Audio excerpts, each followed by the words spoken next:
So it's Men's Mental Health Awareness Month, and the first thing that comes to my mind is we are the ones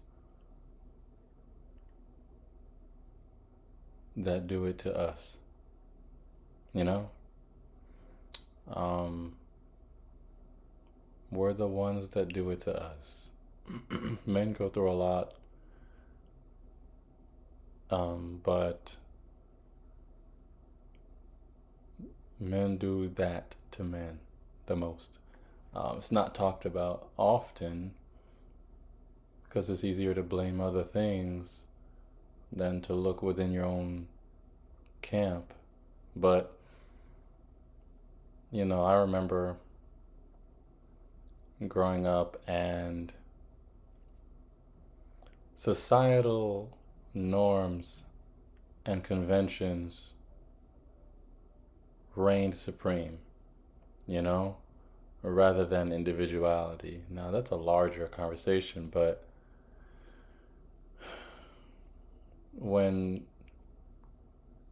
when culture and familiarity is most important, and if you don't fit, you know, culture and, you know, um, social norms, you're kind of excluded. That right there is one of those reasons.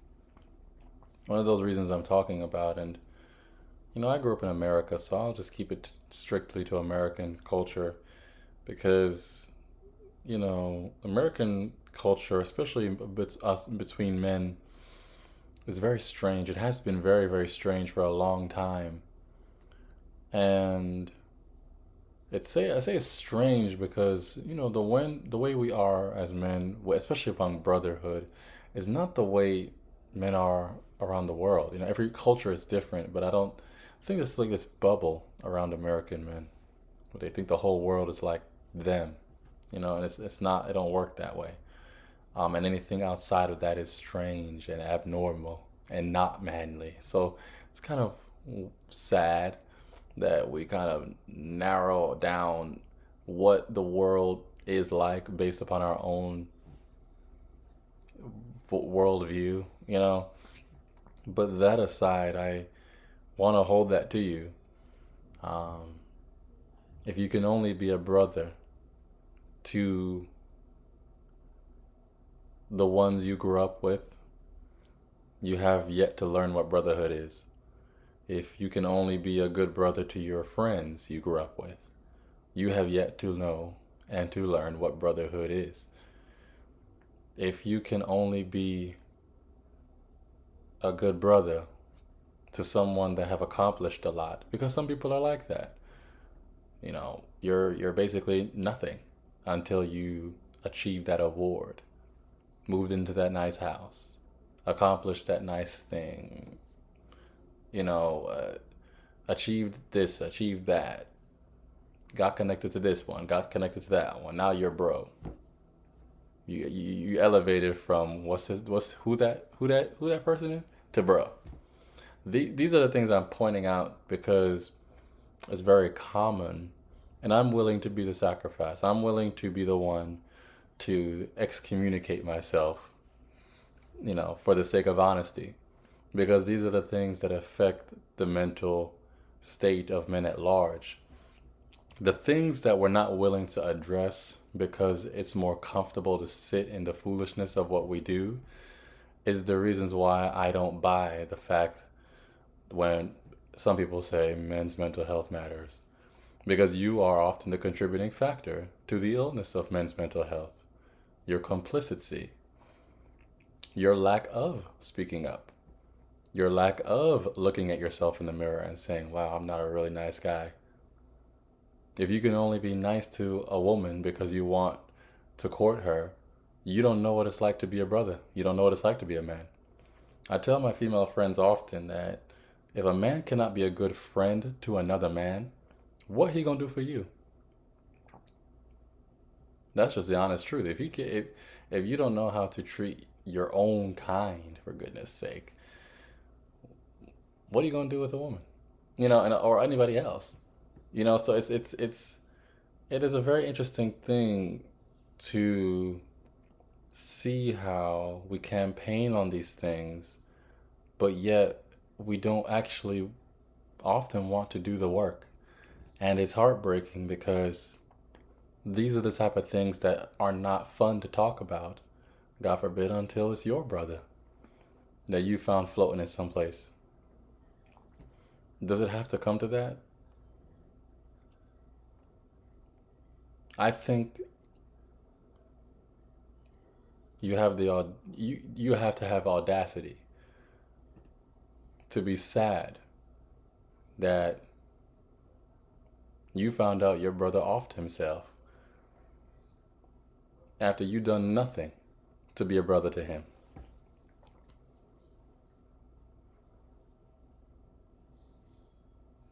I'm just tossing that out there because it's very true and it's very common. Why does it take death to make you say I love you, bro?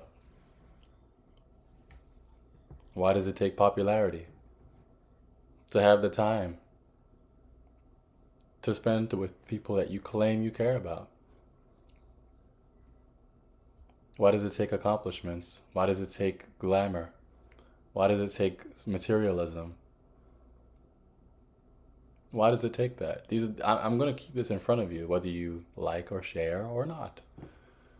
I'm going to keep it in front of you because, see, I personally have had a lot of experience with not being privileged to be invited around people all the time. So it gives me enough time and experience to know the power of speaking up against what is wrong, regardless of what people will say. That's the privilege of that kind of experience. It gives you the freedom to address what is true, whether people like it or not. And I can do that with myself, and I encourage you to do that with yourself. It is a very, very important thing that the emotions of men are not looked at as weakness. The strongest men know how to freely express what they feel. I would rather express how I feel and sound like a punk than hold it in and suffer unnecessarily. Personally, that's me. You know, to the older generation, to the older men that may be watching up in age, I hope that you have not continued the laundry list of toxic and sad and really, really dangerous ideologies of what it means to be a man, because that exists. A lot of you red pill dudes like to say there's no such thing as toxic masculinity and that's just the weak generation saying all that. Not necessarily. Just because it's something that you can't understand, that doesn't make it less true. It just means that your knowledge has to be expanded. And just like how there's toxic relationships, there is toxic self-identity. That's a thing. You know? So I want you to ask yourself,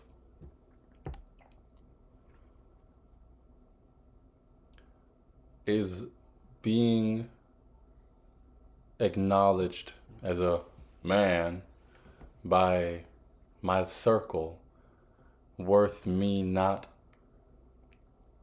treating people with kindness, with love, with care, because that circle may not think you're manly enough by doing so?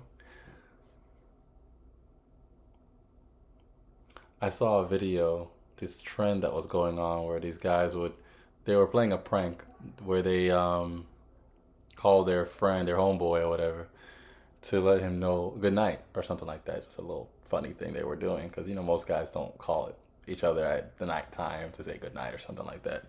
So there was a little joke that they were doing, and it is funny, because, most people don't do that with their friends. But it was telling because if it stings so bad and it makes you so uncomfortable, to let your brother know you love him, you care about him, he's worth traveling for, he's worth spending time with. If that makes you feel all icky on the inside, that icky feeling I'm talking about, that's the toxic stuff I'm referring to. Because that's a you problem. That's a you problem.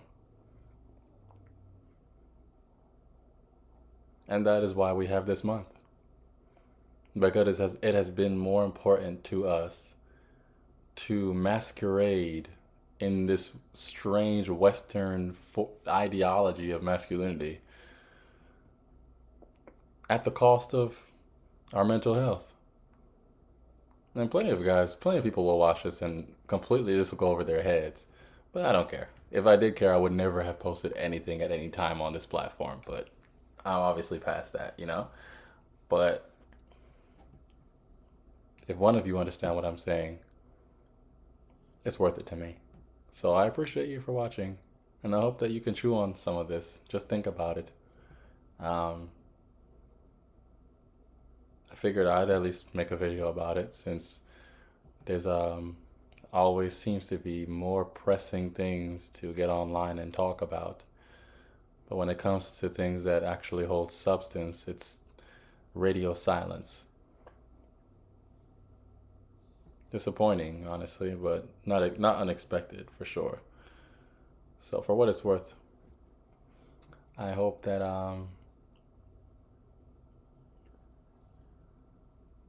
think about that. Think about what kind of man are you? Not just in general, but what kind of man are you to other men? That is a very, very neat community. Is such, so many guys like to lean on the, oh, I can do it all by myself. I'm tough. I'm mysterious. I'm elusive. Oh, never see me coming. All right. But we're stronger together. After you can be cool, but let's build community. How about that? You can be all mysterious if you want to be. You can be elusive and, not be like me on social media and show too much so you can be all cool.